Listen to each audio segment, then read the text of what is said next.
Sedikit materi saja Pak terkait apa yang sudah kami lakukan di proyek RDMP RU6 Balongan PT Kilang Pertamina Internasional. Jadi materi yang akan dibawakan adalah bagaimana kita mengimplementasikan Pertamina Safety Culture Pak. Jadi kita punya sistem ya, punya program untuk meningkatkan budaya HSSE di proyek RDMP RU6 Balongan fase 1. Proyek RDMP RU6 Balongan fase 1 ini adalah merupakan salah satu proyek strategis nasional Pak. Dari sekitar 8 atau 9 proyek strategis nasional yang ada saat ini. Proyeknya sendiri ini berada di wilayah Balongan, Indramayu, Jawa Barat Pak. Nah, sementara untuk tujuan dan lingkup proyeknya sebetulnya adalah untuk menaikkan kapasitas pengolahan unit CDU di RU6 Balongan dari sebelumnya 125 MBSD maaf. Nah, ini kita improve, kita naikkan menjadi 150 MBCD. Selain itu juga memang secara jangka panjang kan memang ada tujuan-tujuan yang lain ya terkait dengan kebutuhan intermedia produk Pak. Jadi ini adalah untuk mengantisipasi selesainya nanti proyek yang lain yaitu di RDMP RU5 Balikpapan. Apa yang kita lakukan? Ya kita melakukan revamp. Jadi ini bukan grassroots refinery. Jadi kita melakukan revamping saja. Nah ini kita kerjakan oleh konsorsium dari teman-teman Rekin, kemudian dari ATI dan rekayasa engineering RE ya. Jadi konsorsiumnya terdiri dari 3 kontraktor utama itu. Nah di sini profilnya mungkin sedikit untuk kapasitas dari 125 menjadi 150 MB. Kemudian ada kenaikan LPG dari 7 kilo barrel per day menjadi 8,5. Kemudian gasolin juga naik dari 87 ke 94. Kemudian untuk produk diesel naik dari 31 ke 40 after tidak ada perubahan. Kemudian untuk propilen ini yang naik cukup signifikan yaitu dari 240 kiloton per annum menjadi sekitar 300 nantinya. Ini adalah saya sampaikan bagaimana HSSE performance dan achievement dari proyek RDMP RU6 Balongan. Jadi sampai dengan cut off bulan Januari kemarin Pak, kita sudah ada di 1.244 ya, 44 jam kerja aman. Kemudian untuk lagging indikator dan leading alhamdulillah ini masih baik semua. Jadi selama periode dari tahun 2021 sampai dengan 2023 ini kita hanya terjadi 1 kali first aid saja di tahun 2022. Kemudian ada 2 kali kejadian nermis Pak di tahun 2021 dengan hasil pengamatan peka ya, pengamatan keselamatan unsafe action and unsafe condition itu di 2021 jumlahnya 754 temuan dan sudah close semua. Di 2022 juga ada 1.240 temuan sudah close semua dan terakhir di Januari ini ada 105 temuan dan sudah close semua statusnya. Nah, apa sih key sukses kita?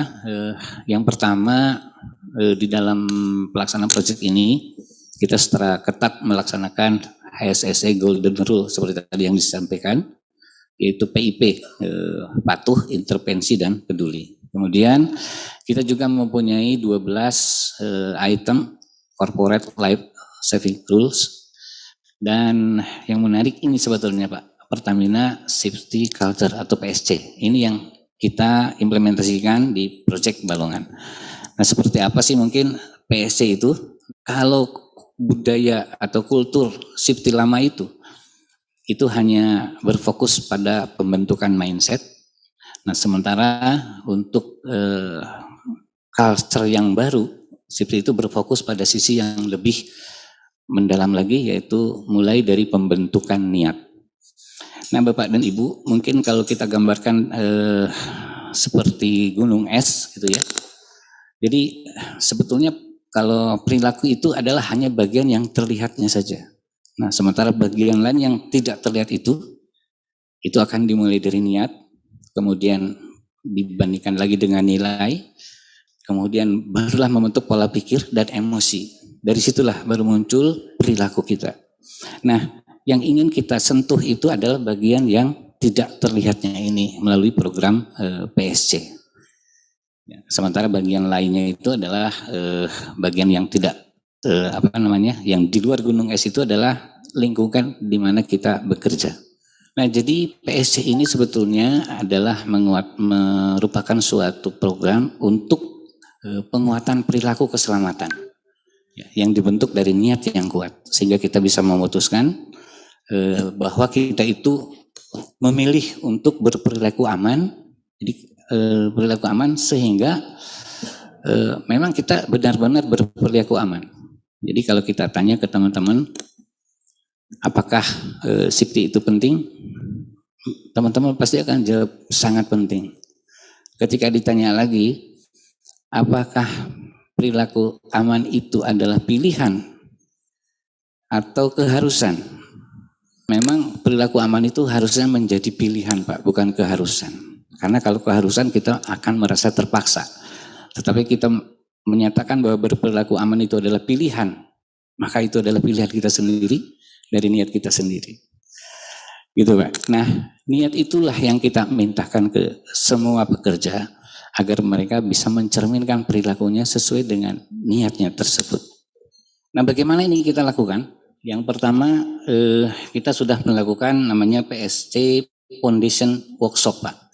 Nah, di dalam PSC Foundation Workshop itu adalah kita melakukan workshop untuk semua pekerja yang terlibat di dalam proyek ini.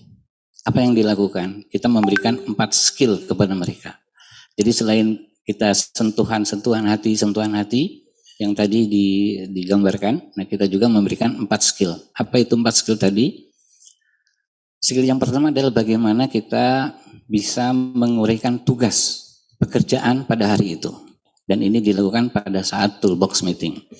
Jadi disampaikan skill itu bagaimana kita menyampaikan apa target pekerjaan kita hari ini, apa yang akan kita lakukan, apa targetnya, apa risikonya, dan bagaimana memitigasinya.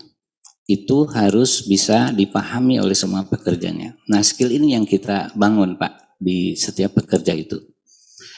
Kemudian skill yang kedua adalah bagaimana kita memberikan penghargaan kepada orang lain.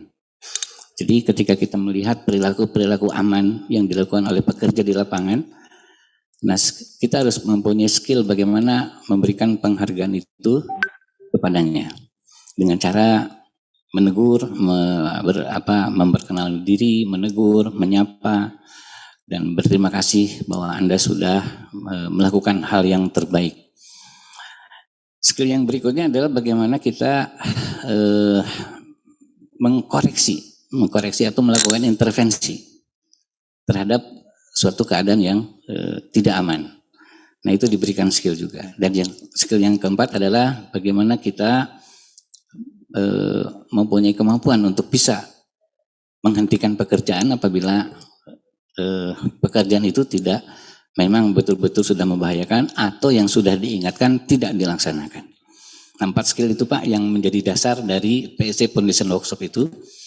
Kemudian setelah dilakukan seperti itu ke semua pekerja, maka yang kita bentuk adalah PSC Champion. Nah, PSC Champion ini adalah volunteer dari pekerja-pekerja yang memang sudah mengikuti PSC Foundation yang diminta menjadi role modelnya. Role model di lapangan. Kemudian ada safety leadership workshop, ada komitmen workshop, dan seterusnya, Pak. Sampai dengan PSC campaign. Ini dokumentasi saja. Jadi ini kegiatan PSC Foundation Workshop, ada PSC Champion. Jadi PSC Champion itu diberikan rompi yang berbeda dan dia harus menjadi role model di lapangan. Kemudian kita juga melakukan PSC Campaign, Women's Speech. Nah, Women's Speech ini, Pak, jadi kita di dalam suatu forum, nah kita mengundang seorang anak pekerja, kebetulan di sini contohnya adalah perempuan, kita undang di situ untuk menyampaikan bagaimana perasaan anak tersebut terhadap bapaknya yang memang bekerja di situ. Oke, ini hasilnya, Pak. Jadi tadi juga sama sudah disampaikan, jadi sebelum kita melakukan program PSC, Nah, skor kita itu masih di 3,9 ya, masih di proaktif, dan alhamdulillah setelah kita melakukan program ini disurvei ulang, impact-nya cukup signifikan dari 3,9 menjadi 4,5 di bulan Maret tahun 2022. Selanjutnya adalah challenge-nya, ya, bahwa yang pertama memang PSC ini hanya menargetkan shift man hours hingga akhir proyek saja, Pak. Jadi karena namanya organisasi proyek kan ad hoc, jadi proyek selesai ya sudah selesai. Jadi tidak berkelanjutan. Kemudian turnover-nya juga ya cukup tinggi, Pak, terus terang aja. Kemudian PSC hanya diimplementasikan pada tim proyek waktu itu. Jadi kita bekerja di brown area antara dua direktorat, project sama refinery di DitOps ya. Nah, sayangnya memang hanya diimplementasikan di project saja. Kemudian tidak ada personel yang memang dedicated. Jadi masalah organisasi ini yang masih harus kita improve. Nah, improve-nya PSC harus dimulai memang dari level top management, kemudian harus menghasilkan banyak PSC trainer. Nah, kita sekarang hanya terbatas saja beberapa orang saja yang menjadi trainer. Kemudian harus ada yang mengelola khusus, jadi harus ditugaskan memang personel khusus yang mengelola PSC ini. Kemudian yang terakhir memang harus diimplementasikan oleh semua pihak yang terlibat di dalam area tersebut.